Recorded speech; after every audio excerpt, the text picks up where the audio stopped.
Hello everyone, my name is Achal Chaudhary and welcome back to the channel which is ECG English Complete Grammar।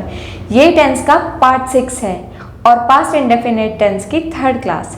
Tense का part 4 में sentence के structure के बारे में आपको बताया था, पार्ट 5 में पास्ट इंडेफिनिट टेंस की पहचान के बारे में बताया था और उस क्लास में 4 पॉइंट्स को कवर किया गया था।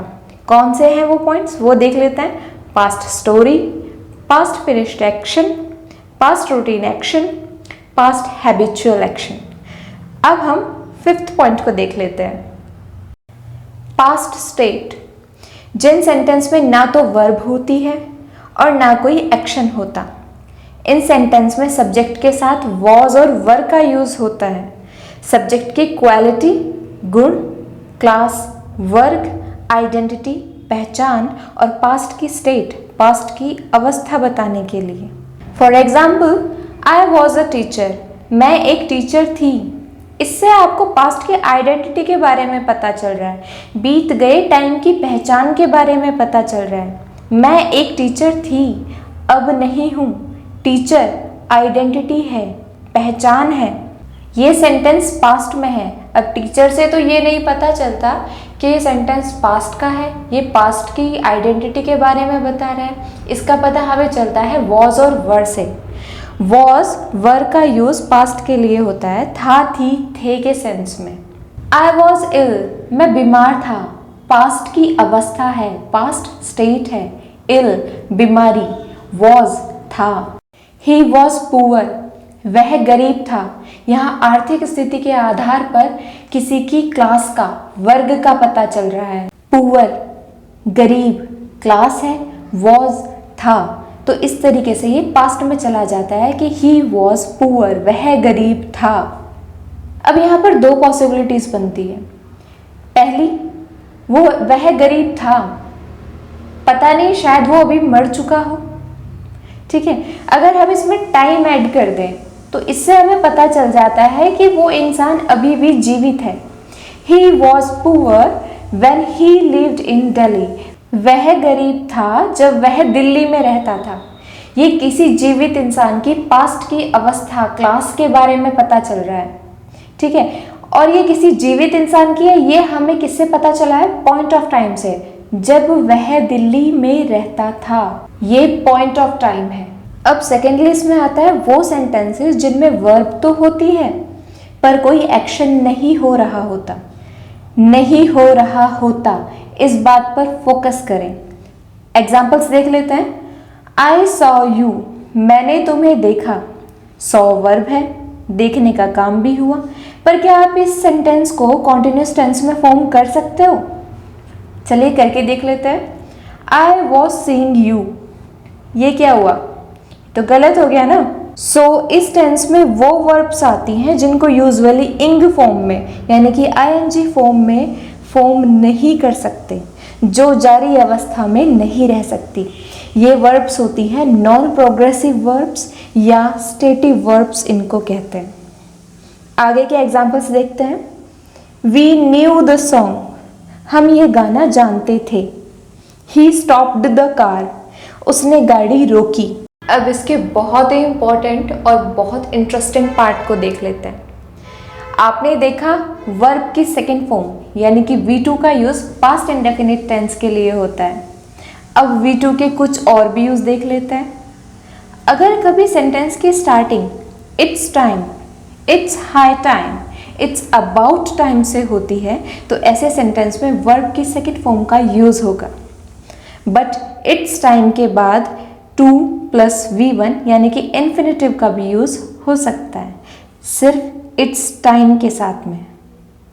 जिन सेंटेंसेस के स्टार्टिंग में it's time, it's high time and it's about time का यूज होता है, ये सेंटेंस चाहिए का सेंस देते हैं। शुड, चाहिए का सेंस देते हैं कि देर हो गई है, अब तो यह काम हो जाना चाहिए, देर हो गई है।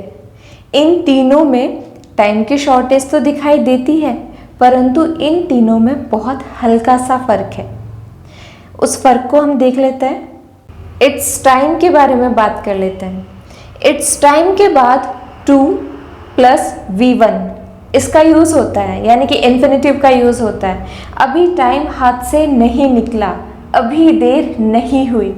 गौर से सुनिएगा, अभी टाइम हाथ से नहीं निकला, अभी उतनी देर नहीं हुई।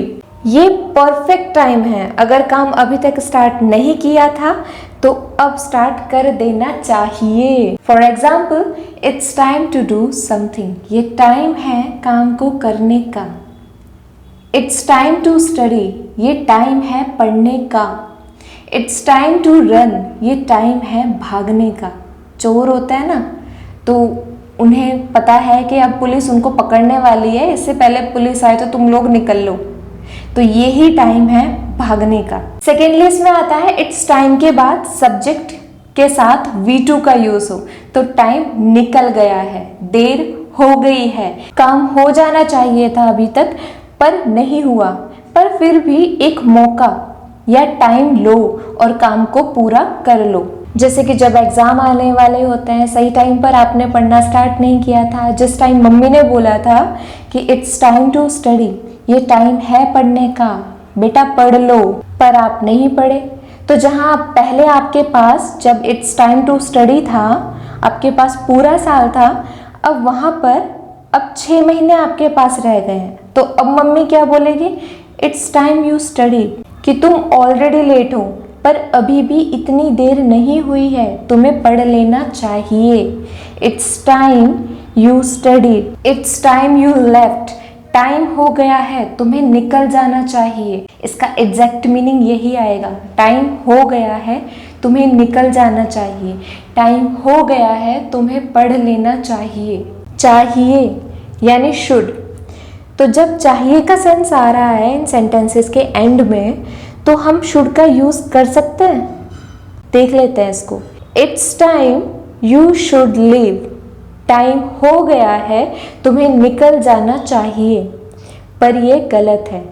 इन सेंटेंसेस में सब्जेक्ट के बाद शुड का यूज नहीं होगा। नेक्स्ट देख लेते हैं, इट्स हाई टाइम। ज़्यादा दबाव डालने के लिए इससे सेंटेंस की स्टार्टिंग होती है। इट्स हाई टाइम के बाद इन्फिनेटिव यानी टू प्लस V1 का यूज नहीं होता। इट्स हाई टाइम के बाद सब्जेक्ट प्लस V2 का यूज होता है।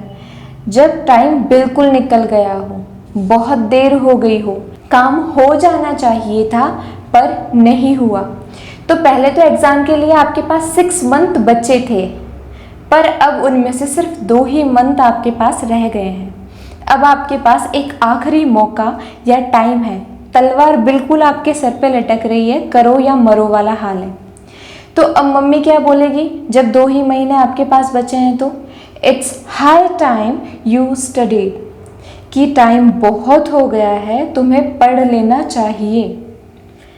It's high time you left, बहुत देर हो गई है, तुम्हें निकल जाना चाहिए।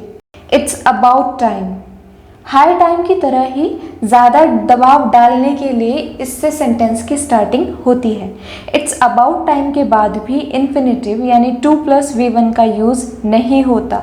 इट्स अबाउट टाइम के बाद सब्जेक्ट प्लस V2 का यूज़ होता है कि टाइम बहुत निकल गया है, अब बहुत देर हो गई है, काम को कब का खत्म हो जाना चाहिए था पर अब तक भी नहीं हुआ, अब मौका टाइम भी नहीं है। तो अब ये कौन सी सिचुएशन आ जाती है, तो ये टाइम है जब एग्जाम को 15 डेज बाकी हैं।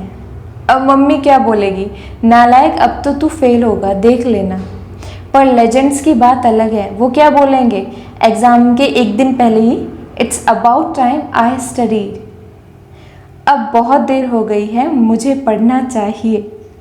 और एक दिन पहले पढ़कर ही 65% ले आता है, पर आप ऐसा मत करिएगा, कॉम्पिटिटिव एग्ज़ाम में एक दिन पहले पढ़कर क्लियर नहीं होगा। चलिए इसके बारे में हम बाद में बात करेंगे, आगे बढ़ते हैं। It's about time you grew up, अब बहुत ज़्यादा देर हो गई है, अब तुम्हें समझदार हो जाना चाहिए।